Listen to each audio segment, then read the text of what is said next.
오늘 성경 지명 강해는 갈릴리 바다가 되겠습니다. 바울이 전하는 믿음의 분량에 대한 말씀이 로마서 12장 3절에 있는데요. 믿음에 대한 이런 생각을 합니다. 믿음이 도대체 왜 그렇게 기독교에서 특히 예수님은 강조를 하셨을까? 자주 말씀을 드립니다마는 텔레비전에 나와서 여당, 야당, 보수, 진보가 말하는 것을 보면 똑같은 사안에 대해서 어떻게 저렇게 완전히 서로 다른 생각과 말을 할까? 근데 이러한 것이 참 신기한 생각이 들기도 하거든요. 그러면서 사람이 생각이나 과학으로 생각을 한다면 어떻습니까? 하나님이 말씀만으로 이 어마어마한 끝이 어디인지도 알 수도 없는 가장 가까운 달에 하나 보내는 것도 대단한 것처럼 얘기를 하는데요. 이 어마어마한 우주를 창조했다고 하는 것이 과연 사람의 생각으로 지식으로 과학으로 믿어지느냐 하는 것이죠. 그런데 하나님의 생각으로 하면 어떻습니까? 복음교실 강해를 하면서 계속 말씀을 드리는 총론불변의 진리의 일관성으로 하나님의 전능성, 전지성, 영원성, 창조성, 주권성 등등의 속성들과 예수님만이 길이요 진리요 생명인 것에 진정으로 우리가 아멘을 한다고 하면 하나님과 예수님에 대해서 믿음의 분량이 100%에 이르게 되겠죠. 이것이 그런데 믿음의 분량이 완전성으로 100%가 되려고 한다고 그런다면 어떻습니까? 하나님이 이 우주는 물론 사실은 이 미생물 하나까지도 다 하나님의 허락 없이는 만들어지지 않는 것이 없고 미생물의 생사까지도 창세전 하나님이 완벽하게 100% 완벽하게 예정해 놓으신 것이라고 하는 것이 온전히 우리가 믿어질 때에 그것이 믿음의 분량이 100%가 되는 것이다. 이런 생각을 해봐요. 그러니까 앞에서도 말씀드렸지만 사람의 생각으로 하면 하나님이 말씀만으로 우주를 창조했다고 하는 것은 말이 안 되죠. 뿐만 아니라 그 하나님이 우리의 모든 생사 여타를 다 태어날 때부터 그것도 창세전에 이미 예정해 놓았다는 것은 말이 안 돼요. 그러나 하나님의 생각으로 들어가면 어떠느냐?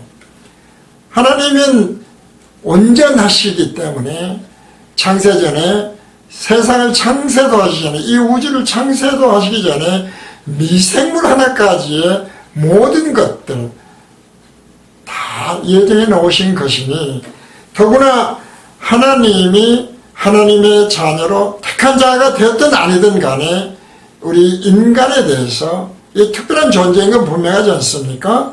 에 대해서 모든 것을 다 예정해 놓으신 것이다. 따라서 이것이 온전하게 믿어진다면 예수님이 왜 이방인들이 세상 염려하는 것, 뭘 먹을까, 무엇을 입을까에 대해서 걱정하는 것이다. 염려하는 것이다. 네 아버지가 하나님이 너희 아버지라면 그러므로 걱정할 것이 뭐겠느냐 라는 말씀을 왜 하시는지 알 수 있다 이거죠. 그러니까 다시 말씀드리면 복음교실에서 총론불변의 진리와 창세전 예정에 대한 말씀 온전성을 또 오직 예수만이 길이요 진리요 생명이라고 하는 그 말씀들을 계속 드리는 것은 이것이 우리에게 온전히 믿어진다면 사실은 하나님은 어떻습니까? 그로 인해서 찬양받으시고 그로 인해서 영광을 받으시기를 기뻐하는 하나님이시고 그렇게 하기 위해서 창조했다고 하신다는 것이죠. 이게 사실은 복음으로 진리로 우리가 왜 그런 말씀을 하시는지 온전히 깨닫는 자가 돼요. 자, 이제 그렇게 해서 우리는 무슨 이야기를 말씀을 드리냐면 그렇기 때문에 과연 나라고 하는 사람의 삶을 이제 나를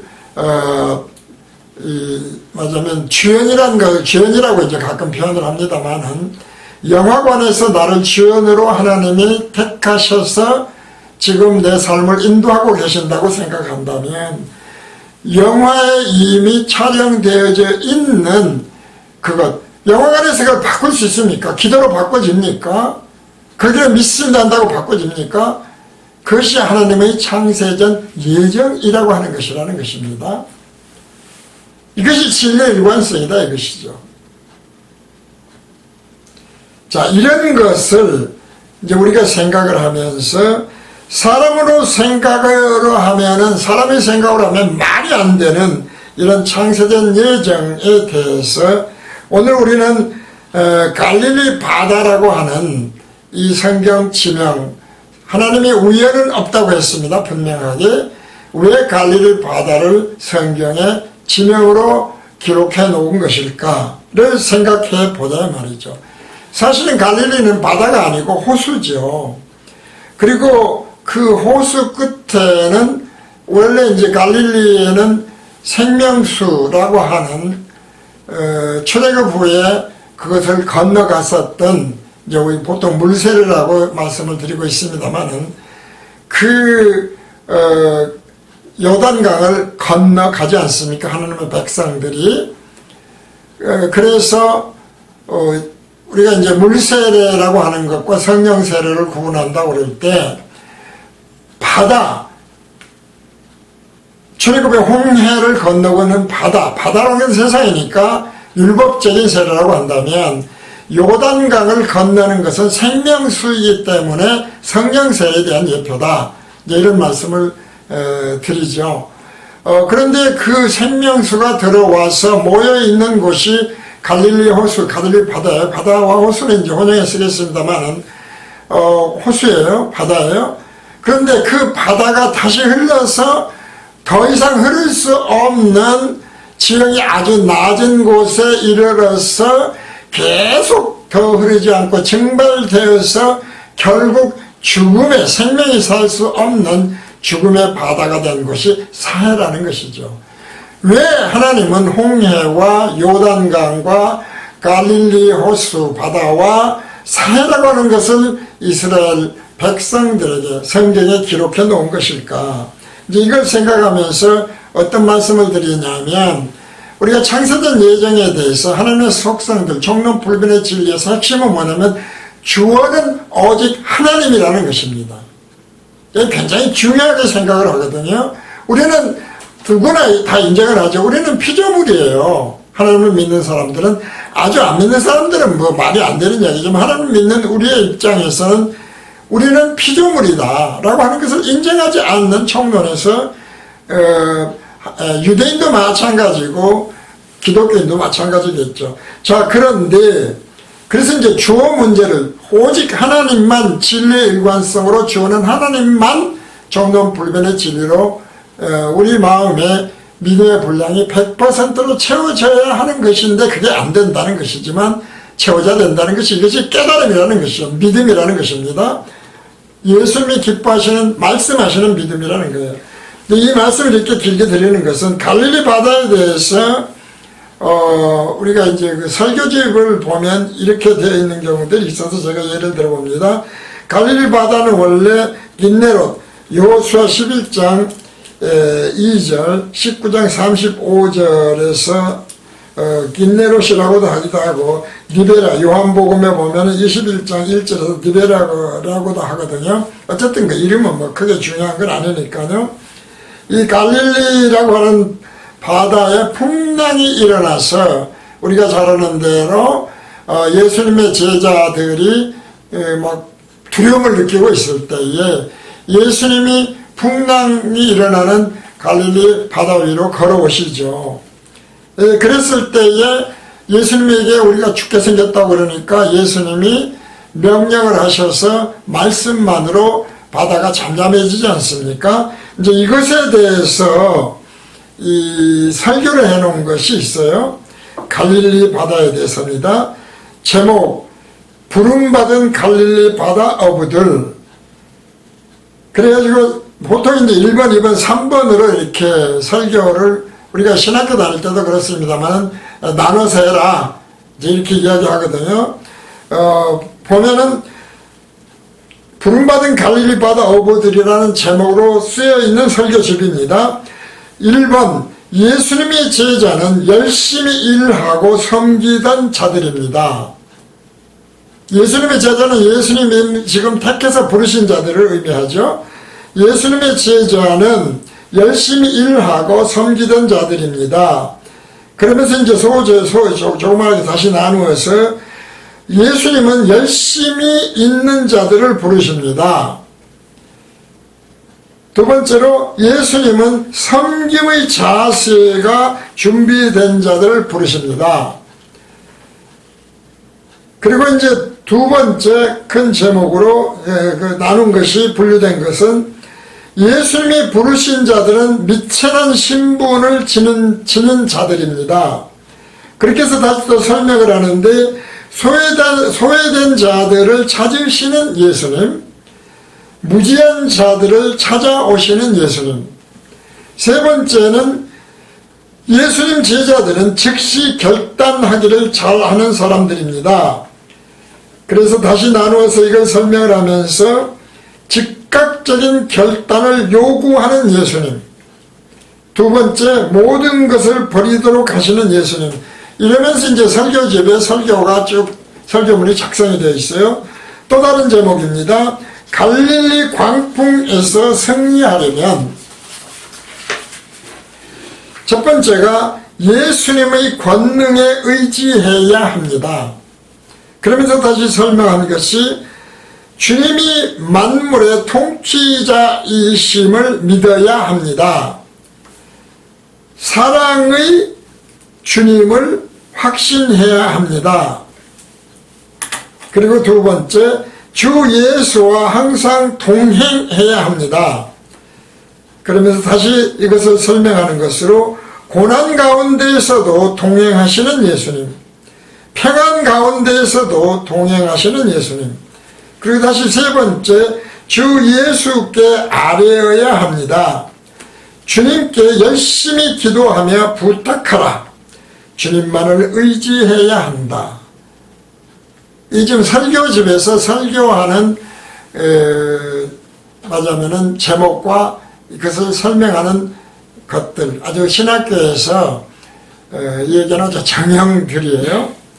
자, 이것을 왜 오늘 갈릴리 바다에 대한 진행 강의를 하면서 말씀을 드린 것인가? 이런 설교를 복음교실에서 정리해서 성경이 알려준 겁니다. 복음교실이 사람의 생각으로 한 게 아니라 하나님의 생각으로 성경에 기록되어 있는 종론, 전지성, 전능성 등등의 온전성과 그리고 예수님만이 길이요 진리라고 하는 그런 속성들에 대해서 종론 불변의 진리를 적용하면 어떻게 되는가? 그것에 대해서 아멘하지 않는 사람은 아무도 없으니까요. 물론 예수를 길이요 진리요 생명이라고 하는 것은 유대인들은 안 믿죠. 이건 별도라고 우리는 그리스도 기독교인들이니까요. 했을 때 이 지금 설교라고 하는 것은 부분적으로 맞기도 하고 종론 불변의 진리의 틀에 대입을 했을 때입니다. 부분적으로 맞기도 하고 종론 불변의 진리에 맞지 않는 내용이 섞여 있어요. 늘 말씀드리지만 진리의 일관성, 밝은 빛 가운데 분별, 섞이면 안 된다고 그랬습니다. 왜 누르기 문제이냐? 섞이게 하는 것들이고 변질시켜서 그렇다. 섞이면 안 된다 말이죠. 빛만 있다. 어둠이 섞이지 않는다. 라고 하는 것들을 말씀을 드리는 것입니다. 그러니까 분별은 정확하게 T형 갈림길에서 생명과 사망, 빛과 어둠 혹은 흑암이라고 하는 것과 나눠지지 중간은 없다는 것입니다. 그런데 섞여 있어요. 예를 들면 그렇습니다. 제목 부름받은 갈릴리 바다 어부들의 경우 첫 번째 설명했던 1번은 주어가 모두 사람이죠. 그렇지 않습니까? 예수님의 제자는 열심히 일하고 섬기는 자들이다. 주어가 완전히 사람이에요. 예수님은 열심히 있는 자들을 부르셨다 이 말이죠. 선택했다 이 말이거든요. 예수님은 섬김의 자세가 준비된 자들을 부르셨다 이거죠. 택했다. 주어가 누굽니까? 사람이 주어라는 것이죠. 어떠한 사람인가에 따라서 예수님이 택하신 자들이 정해져 있다. 그러므로 여러분은 준비된 자가 되어야 됩니다. 여러분은 그러므로 열심히 있는 자가 되어야 됩니다. 열심히 봉사하십시오. 뭐 이런 이야기, 열심히 기도하십시오 하는 이야기를 그래서 하게 된다는 것이죠. 이제 길게 설명을 하고 뭐 예화를 들고 오래됐죠. 자, 다 사람이에요, 주어가. 그런데 정론불변의 진리로 하면 피조물이고 하나님만이 주어, 예수님만이 주어가 되어야 된다. 이 말씀을 끊임없이 드리는 거예요. 그 다음에 3번도 어떻게 됩니까? 3번 뭐 소외된 자들을 찾으시는 예수님, 무지한 자들을 찾아오시는 예수님. 근데 이것도 이제 좀 더 정확하게 들어가면 약간 뭐 문제가 있습니다만은 그냥 그렇다 치고요. 세 번째, 예수님의 제자들은 즉시 결단하기를 잘하는 사람들이다. 누가 결단합니까? 사람이 결단한다는 것이죠. 주어가 사람이라는 거예요. 그래서 즉각적인 결단을 요구하시는 예수님. 네가 결단해. 그러면 내가 네 결단을 따를 것이야. 주어는 사람이라는 것이죠. 모든 것을 버리도록 하는 것도 똑같아요. 내가 버린다 이 말이죠. 사람이 버려야 된다는 것이죠. 그러니까 주어가 역시 사람이에요. 갈릴리 광풍에서 승리하려면 이라고 하는 제목에서도 보면 그렇습니다. 1번 예수님이 권능에 의지해야 합니다. 내가 의지하는 것, 사람이 의지하는 것이죠. 주어가 모두 사람이에요. 예수님이 만물의 통치자이심을 믿어야 합니다. 누가 믿습니까? 사람은 내가 믿어야 되는 것이죠. 두 번째, 사랑의 주님을 확신해야 합니다. 사랑은 예수님은 살아계십니다. 이걸 확신해야 된다. 확신 누가 합니까? 내가 해요. 사람이에요. 주어가 사람이라는 것이죠. 역시 여기서도 3번 똑같습니다. 고난 가운데서 동행하시는 예수님, 평안 가운데서도 동행하시는 예수님. 약간 애매합니다만은 뭐 틀린 말은 아니고요. 세 번째, 정론불변의 진리에서 주 예수께 아뢰어야 합니다. 우리가 뭐 찬송가도 있고 보험성가도 있고 수도 없이 많죠. 누가 아뢰니까? 주어가 사람인 내가 아뢰어야 된다. 어떻게 해요? 예수님께 열심히 기도하며 부탁하라. 주어가 완전히 사람이에요. 두 번째, 주님만을 의지해야 한다. 그것도 내가 하는 거예요. 사람인 내가 해야 된다는 것이죠. 이게 늘 우리가 뒤섞이고 애매해진다는 것이죠. 창세된 예정, 앞에서도 말씀드렸지만 예수님이 말씀하시는 참새 한 마리, 백합화 등등에 대한 말씀, 까마귀 등등 다 똑같은 말씀들이죠. 머리카락 하나까지도 세심받으신 하나님 아버지. 그게 뭐냐면은 창세전에 이미 다 영화 필름처럼 다 찍어놓은 예정에 오신 것이다. 온전성으로 라고 한다면 우리에게는 선택권이 없어요. 그것을 예수님은 듣는 것을 허락하신 자라 하신다 이 말이죠. 창세전에 이미 듣는 것을 허락하신 자와 아닌 자를 하나님은 하나님의 절대 주권성과 온전성의 속성들로 예정해 놓으셨다, 결정해 놓으셨다 이 말이에요. 무슨 이삭이 뭐 열심히 노력을 했고 아브라함이 열심히 노력을 했고 에서가 어떻게 했고가 아니라니까요. 아브라함이 얼마나 형편없었냐는 말씀드렸지 않습니까? 요셉이 얼마나 형편없는가를 말씀드렸지 않습니까? 기행 갈림길에서 그러므로 100% 진리는 변치 않고 섞이면 안 된다는 걸 생각을 할 때는 오직 주어는 하나님만 되어야 되는 것이다. 섞이는 순간에 뭐가 됩니까? 종교가 돼요. 행위가 돼요. 믿음이 아니에요. 그것은 믿음은 내가 믿는 게 아니에요. 믿음이 뭡니까? 성령이 은사로 주시는 거예요. 왜? 깨닫게 해서. 그래서 섞이는 것이 없는 100%의 믿음의 분량이 되면 우리는 진정한 하나님이 기뻐하시는 믿음이 되는데 어떻다고 그랬습니까? 그것이 사실은 불가능하다. 그래서 사람이 무엇인가를 열심히 종교적으로 해야만 하나님이 기뻐하신다. 기도를 해야만 들어주신다. 하나님의 시간과 공간에 가두어서 그렇게 창조해 놓으셨다니까요.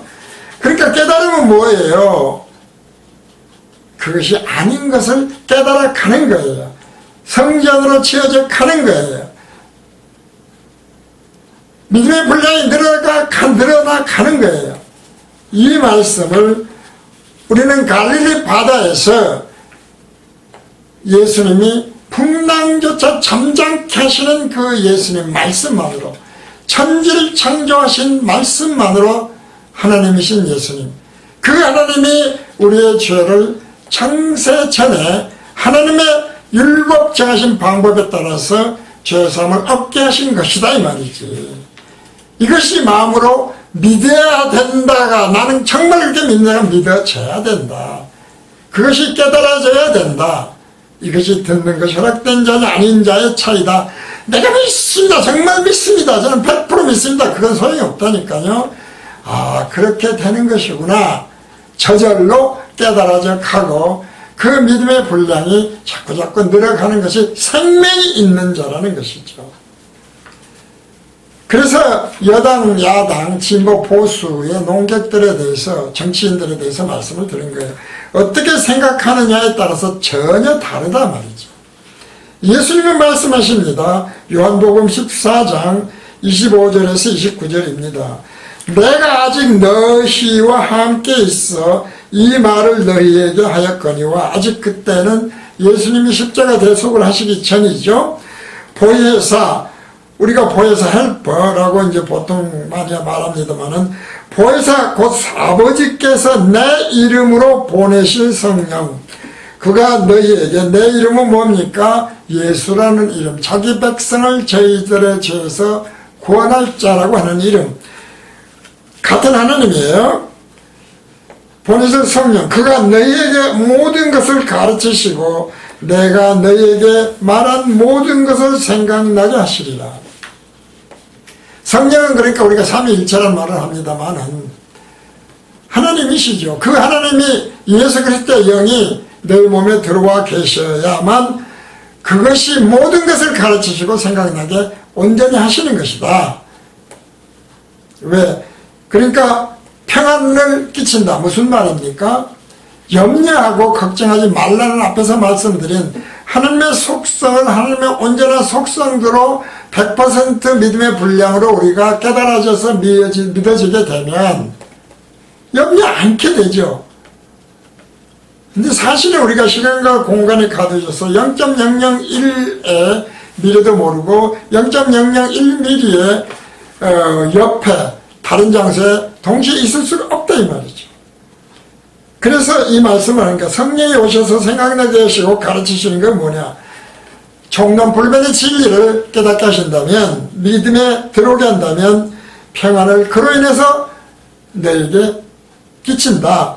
곧 나의 평안을 너에게 주노라. 내가 너에게 주는 것은 세상이 주는 것 같지 아니하니라.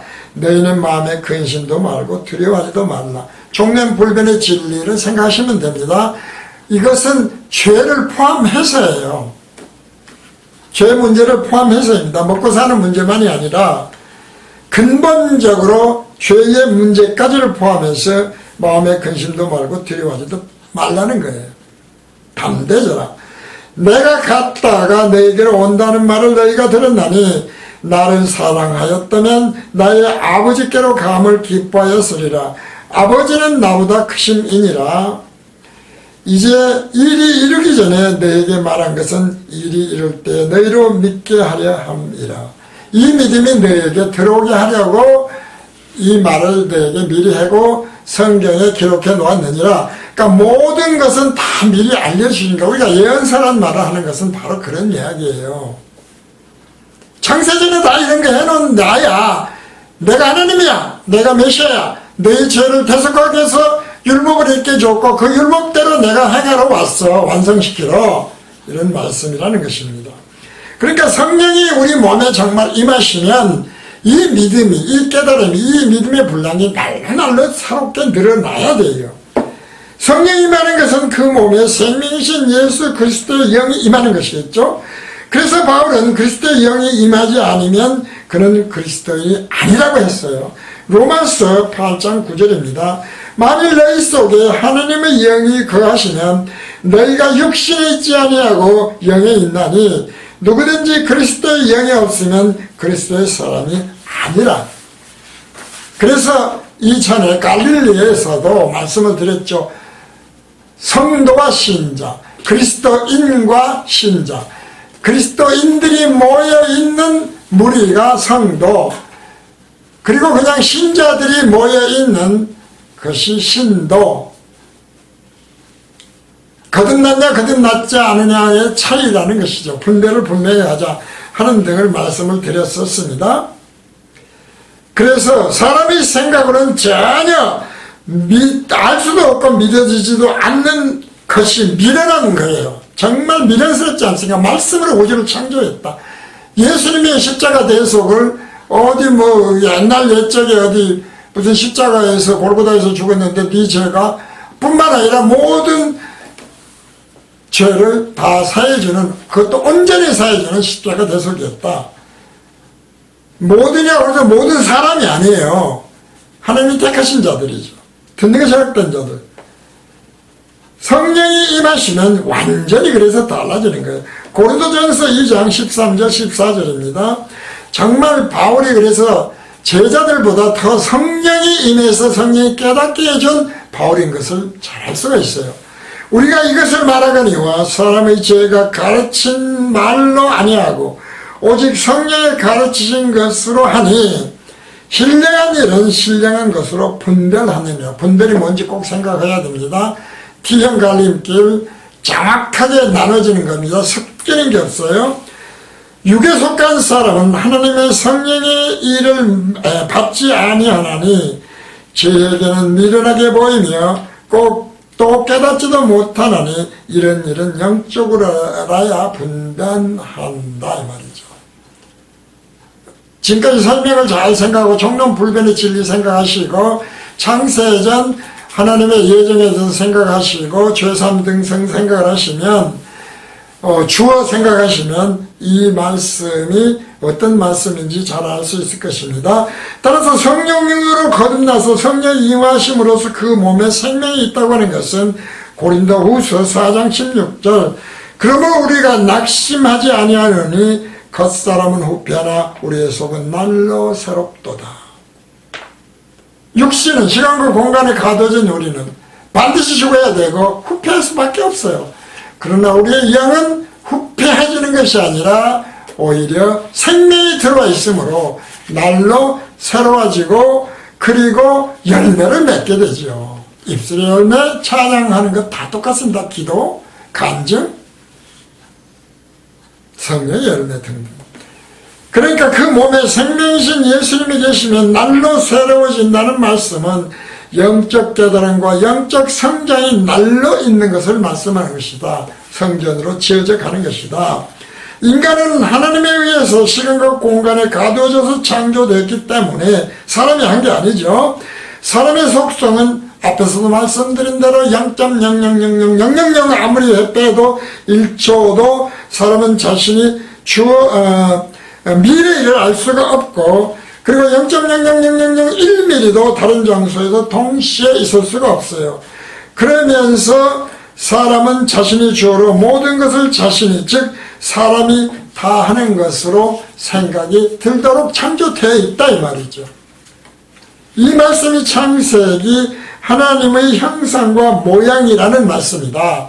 가끔 말씀드립니다만 다시 읽어봅니다. 창세기 1장 26절 27절 이것도 사람의 생각을 섞어서 막 갈싸게 설명하는데 여러 차례 반복해서 말씀을 드렸습니다만은 하나님이 가라사대 우리의 형상을 따라 우리의 모양대로 우리가 사람을 만들고 그로 바다의 고기와 공중의 새와 육축과 온 땅과 땅에 기는 모든 것을 다스리게 하자 하시고 하나님이 자기 형상 곧 하나님의 형상대로 사람을 창조하시되 남자와 여자를 창조하시고, 이것에 의해서 인간이 주어로 인간이 뭐를 다 해야 되고 하는 것처럼 대단한 무슨 능력을 받은 것처럼 바로 그것이 뭐였습니까? 선과 악을 알게 하는 나무의 실과를 따먹음으로써 죽음이 있게 되어졌던 마귀의 미혹이었다 이 말이죠. 내가 하나님처럼 지혜롭게 돼. 걱정하지 마라. 죽지 않아.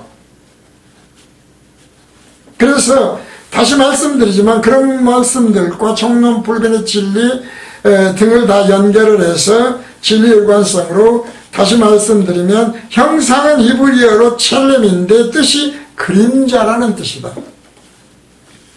모양은 때무트인데 그것은 닮다라는 뜻이다.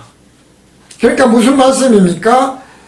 그림자라고 하는 것은 본체가 있어야 돼요. 그림자는 사라져버리는 거예요. 본체가 아니라니까요. 닮다라고 하는 건 뭡니까? 본질에 관한 문제예요. 다시 말씀드려서 하나님만이 주어다. 하나님만이 온전하다. 그것은 본체와 본질은 하나님에게만 있다. 우리는 이것을 그래서 자주 말씀드리는 진품 명품을 가지고 설명을 드리지 않습니까? 진품 명품을 아무리 흉내를 낸다고 해도 더 잘 만드는 것처럼 보인다 하더라도 사람의 생각에는요, 한다 하더라도 그것은 진품이나 명품이 될 수 없다니까요. 짝퉁이라는 것이죠. 우리가 그림자이고 닮은 것일 뿐인 우리가, 인간이 주어가 돼서 거룩하게 살려고 죄 안 지려고 노력한다고 그렇게 지고 죄가 없어지냐 이 말이죠. 내가 죄 사해 준 것을 믿습니다 한다고 죄가 사해지냐 이 말이죠. 이것이 죄 사함의 비밀이라는 거예요.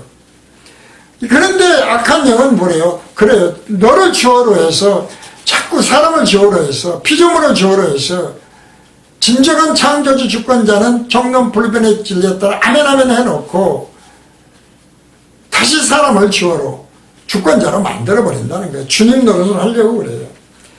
이것이 바로 오늘날 기독교를 병들게 한 기복주의 신앙이고 율법주의 신앙이고 무당식 신비주의 신앙이다. 그걸로 분별해라. 우리 목사님이, 우리 교회가, 우리 총회가, 우리의 무리가 이런 것들을 섞어가면서 무당식으로 예수를 믿게 하는 것인지 율법주의로 믿게 하는 것인지, 이미 율법은 완성되었어요. 예수 그리스도에 의해서 기복주의로 믿게 하는 것인지 분별해보라는 것입니다. 요한복음 6장 26절에서 45절입니다. 예수께서 대답하여 가라사대 내가 진실로 진실로 너희에게 이르노니 너희가 나를 찾는 것은 표적을 본 까닭이 아니요 떡을 먹고 배부른 까닭이로다. 기복주의 신앙이다 이 말이에요. 이것이 신비주의 신앙이라는 것이죠. 그런데 예수님은 말씀하십니다. 생명이 없는 것이다 이런 것이죠. 이런 믿음은 썩은 양식을 위하여 일하지 말고 영생하도록 있는 양식을 위하여 하라. 이 양식은 인자가 너희에게 주리니, 예수님이 주시는 것이죠. 인자는 아버지 하나님의 인치신 자니라. 뭐 설명 이런 건 길게 안 해도 하나님이시니까 뭐 복잡하게 설명할 것 없고요. 저희가 묻되 우리가 어떻게 하여야 하나님의 일을 하오리까? 열심히 기도하는 것입니까? 선을 행하는 것입니까? 죄 안 지려고 거룩하게 살려고 애를 쓰는 것입니까? 등등이겠지요. 율법을 잘 지켜야 됩니까? 이웃을 사랑해야 됩니까? 예수께서 대답하여 가라사대 하나님의 보내신 자를 믿는 것이 하나님의 일이니라 하시니, 하나님의 보내신 자는 뭐였습니까? 예수예요. 예수는 그 이름이 자기 백성을 저희들의 죄에서 구원할 자라고 하는 이름이에요. 이것을 네가 믿느냐? 네 죄가 온전히 사해진 것을 십자가 대속으로 온전한 대속의 대속을 믿느냐가 아니라 믿어지느냐? 그것이 깨달아지느냐? 네가 정말 믿습니다가 아니라 정말 그런 것이 고개가 끄덕여지느냐? 마음이 믿어져? 그 말씀이라는 것이죠. 제가 묻되 그러면 또 다시 묻는 거예요. 우리가 보고 당신을 믿게 행하는 표적이 무엇이니까 하시는 일이 무엇이니까? 표적이 무엇이고 하시는 일이 뭐냐. 예수님이 대답하시겠죠. 앞에서 설명드린 거 잘 생각합니다. 예수께서 이르시되 내가 진실로 진실로 너에게 이르노니 하늘에서 내린 떡은 예수님입니다. 모세가 준 것이 아니라 말씀은 복음은 진리는 아니라 오직 내 아버지가 하늘에서 내린 참떡을 너에게 주시나니 율법적인 율법을 준 모세의 말씀이 아니라 말이 아니라 하나님의 떡은 하늘에서 내려 세상에게 생명을 주는 것이라. 생명이 어떻게 나타난다고요? 거듭나야, 죄사함을 받아야. 저에게 가로되 주여 이 떡을 항상 우리에게 주소서. 아직도 잘 깨닫지도 못한 거예요. 그러자 예수님이 37절에서 아버지께서 내게 주시는 자는 다 내게로 올 것이요 내게 오는 자는 내가 결코 내쫓지 아니하리라. 이 말씀이 뭡니까? 창세전 하나님의 우리가 청정불변 진리를 이겼으면 말씀드렸습니다. 예정이죠. 하나님께서 오게 하여 준 자만 죄사함을 얻게 하는 자는 믿습니다가 아니라 깨달아지는 자만, 듣는 것이 허락되게 하는 자만, 내가 결코 내쫓지 아니하리라. 내가 하늘로서 내려온 것은 내 뜻을 행하려 함이 아니요 나를 보내신 이의 뜻을 행하려 함이니라. 창세전 예정이죠. 나를 보내신 이의 뜻은 내게 주시는 자 중에 내가 하나도 잃어버리지 아니하고 마지막 날에 다시 살리는 이것이라. 이것이 진정한 생명의 부활이죠. 그러니까 예정이라니까요. 정론불변의 진리의 일관성이 섞으면 안 돼요. 주어가 오직 하나님만, 예수님만이에요. 이런 말씀을 계속 드리는 것은 영이 죽은 자는 사람의 생각으로 하나님을 믿고 예수를 믿습니다. 그렇기 때문에 사람 중심으로 사람을 주어로 자신이 무엇을 해야 하고 또 해야 할 수 있고 할 수 있다고 생각을 하며 믿습니다. 예수를 믿고 하나님을 믿어요. 유대인들이 다 그렇죠. 그렇게 하다 보니까 어때요? 무거운 짐과 멍에를 메고 예수를 믿는 자들이 된다는 거예요. 성경에서 갈릴리 바다는 그렇기 때문에 갈릴리 호수인데 이스라엘 북쪽에 있는 세계에서 가장 낮은 위치에 있는 담소예요. 담소로서는 가장 낮아요. 그리고 그 담소 끝자락에 다시 흘러내려가서 또 저지대가 있는데 더 이상 안 내려가요. 이것이 사해예요. 따라서 이것은 요단강 물이 흘러 들어오는데 더 이상 물이 흐를 수 없는 지형이 낮고 더 아래로 물이 흐를 수 없는 지형이기 때문에 증발이 계속되다 보니까 생명이 전혀 살 수 없는 사해라는 소금물이 되어버린 거예요. 사해가 되었다. 생명의 말씀도 마찬가지다. 생명의 말씀이 생명수로 들어와도 성령으로 거듭나지 않은 사람은 생명의 말씀이 기복신앙, 율법신앙, 무당식 신비주의 신앙의 뚝으로 막혀버린다니까요. 그렇게 되면 생명이 살 수 없는 사회바다가 된다. 사회교회가 되고 사회총회가 되고 사회무리가 되는 것이다 이 말이죠. 사회.